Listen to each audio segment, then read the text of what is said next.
Steve Kerr malaki ang tiwala sa kanilang Big 3. At Klay Thompson na iwan mag-isa ngayon sa Dallas Mavericks.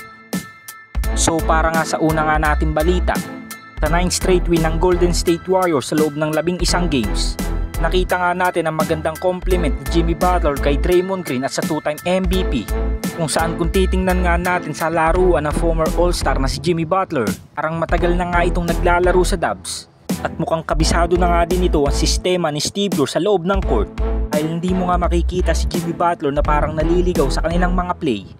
Kaya naman sa pagiging pamilyar kagad ng former All-Star na si Jimmy Butler sa team ng Golden State Warriors, nabanggit nga ng Warriors head coach na si Steve Kerr sa isang interview, napakaganda nga daw ng compliment ni Jimmy Butler kay Draymond Green at sa 2-time MVP na si Stephen Curry.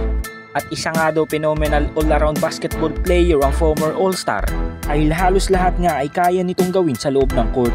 At sa tingin nga din ng Warriors head coach, tamang-tama nga lang daw para kay Jimmy Butler na next ito kay Steph at Draymond Green. Dahil alam naman natin ang first option ng Golden State Warriors ay ang 2-time MVP at ang former Defensive Player of the Year sa bawat game. Tanging si Jimmy Butler nga lang ang magbabalanse sa kanilang team upang mapunan nga nito ang malaking pagkukulang nila ngayong season. At nakita naman natin ngayon ang resulta dahil sa problema nga ng Warriors sa free throw line. Si Jimmy Butler nga ang pumuno dito at maliban nga dyan ay kakaiba nga din ang kanyang depensang na itutulong kay Draymond Green.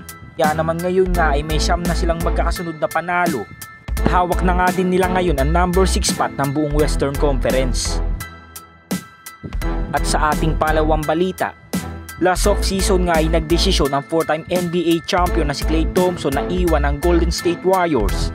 Alam na nga ng mga fans na pinili nito ang Dallas Mavericks. Mas naniniwala nga si Klay na mas mabibigyan nga daw siya dito ng kampyonato. Ito rin naman ang ine-expect ng mga fans, dahil kagagaling nga lang nila ng NBA Finals last season. Ngunit fast forward sa kinalalagyan ngayon ng Dallas Mavericks, ngayon nga ay wala na silang Luka Doncic, dahil na-trade na nga ito ng kanilang GM sa team ng Los Angeles Lakers para kay Anthony Davis. At hindi rin naman makapaglaro ngayon si AD dahil sa injury. Pati na nga din si Kyrie Irving na nagkaroon ng torn ACL. Nalita na nga na hindi na ito makakapaglaro ngayong season. At tanging si Klay Thompson na nga lang ang naiwan sa kanilang lineup sa status din ng kanilang team sa nalalapit na playoffs.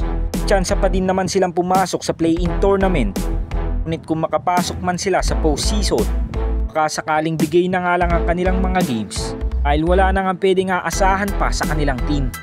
Ganun pa man ay hindi nga natin alam kung magagawa ba ni Klay Thompson ang ginagawa ng 2-time MVP na si Stephen Curry. Dahil tanging siya na nga lang ang bubuhat sa Dallas Mavericks. Nakasalalay nga din sa kanya ang kahihinatnan nila ngayong season.